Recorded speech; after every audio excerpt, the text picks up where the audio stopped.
Então você percebe, se pegarmos essa tarefa do que chamamos a conquista da natureza. A tarefa de fazer com que a ordem vença. Sobre o caos ou a causalidade, se você levar isto a sério, você irá perceber uma guerra. E você irá acreditar que a coisa mais urgente de todas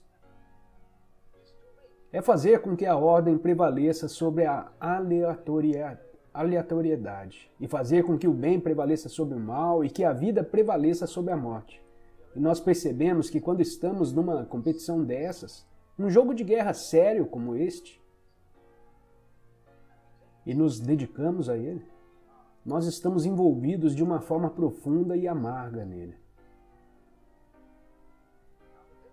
Agora, a diferença entre budismo e ciência, como uma forma de conhecimento, é que no budismo seria dito que essa maneira de ver as coisas, a missão da vida, de fazer a ordem triunfar sobre a desordem, deixa algo de fora. Se lembram que no início eu chamei a atenção para uma palavra em sânscrito que é fundamental ao budismo, avidya.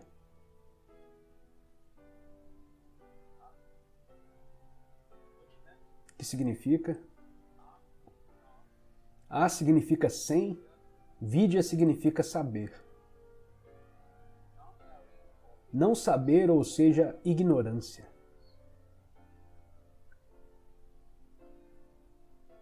Ignorância, em outras palavras, deixar de se dar conta de algo. E eu quero usar uma ilustração familiar para mostrar de que forma ignoramos. Você vê uma figura que é aparentemente, ao olhar para ela, dois rostos de perfil, prestes a se beijarem. Agora, se nos afastarmos um pouco desses dois rostos, nós podemos ver na área branca entre eles a forma de um copo.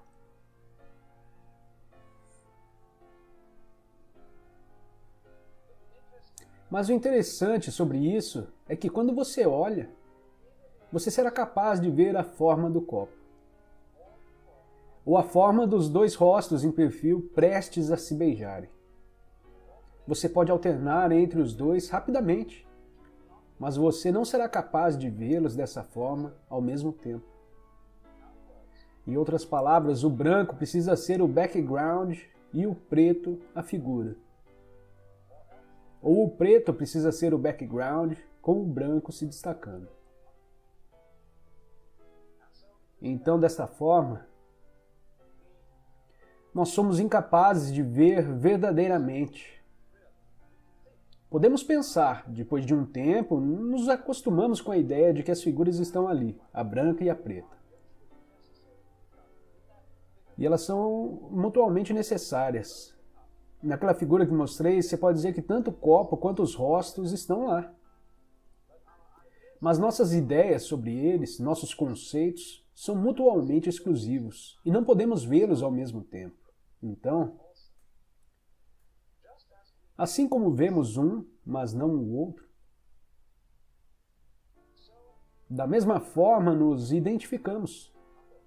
Afinal, quando você está olhando para a figura branca na ilustração, que é o copo, você está se identificando com o copo. Quando olha para os dois rostos, você está se identificando com a imagem de perfil. Então, da mesma forma, quando nós experimentamos o mundo ao nosso redor, nos identificamos com o sujeito, aquele que está ciente. Nós não nos identificamos com aquilo que vemos, mas o fato é que se não há nada para se ver, não existe a experiência para o visualizador. E se não existe o visualizador, não existe nada para se ver. Ambos vão junto da mesma forma que preto e branco. E essa ideia de que o sim e o não, o preto e o branco, o interior de uma sala, por exemplo, se desenharmos um quadrado para representar a ideia de uma sala, não posso ter um quadrado sem que haja dentro e fora. Eles estão juntos. E no budismo essa ideia se chama sunya. apesar de ser corriqueiramente traduzido como inexistente, significa que o interior do quadrado não pode existir sem o exterior. O sujeito sem o objeto, o preto sem o branco. E claro, isso é representado fundamentalmente nesta figura chinesa do Yang, ou princípio negativo, e o Yang, o positivo, e o Yin, o negativo, girando e girando nas alternações da vida. Agora a pergunta é, estariam esses peixes envolvidos numa luta? O branco está tentando comer o preto e o preto está tentando comer o branco?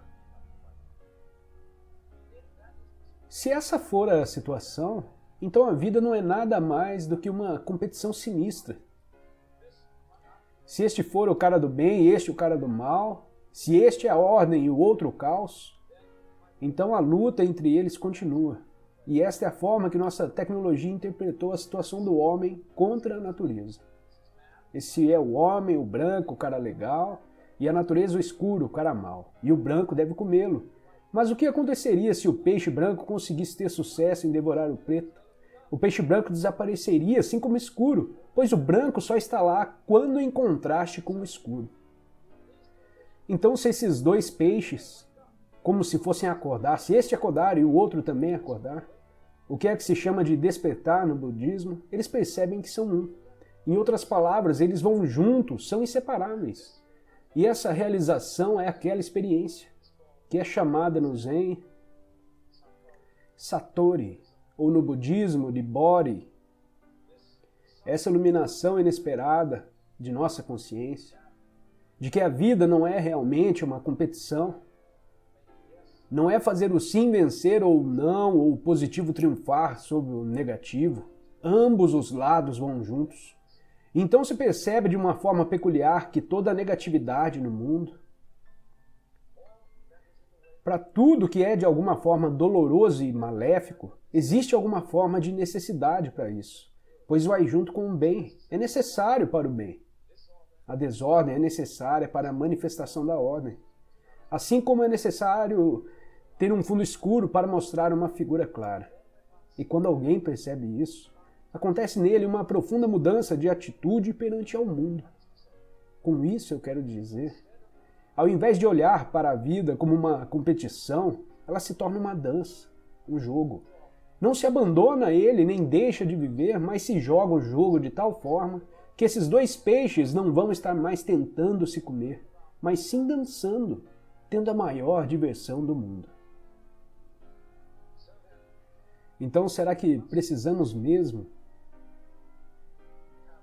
ter fixa em nossas mentes a ideia de que todas as formas e padrões da natureza são simplesmente métodos de ataque ou defesa? De que são aparatos de camuflagem?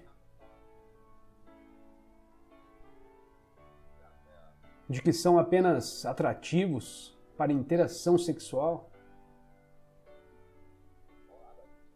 Ou outros fins utilitários? Ou podemos ver neles uma dança, uma cosmologia alegre,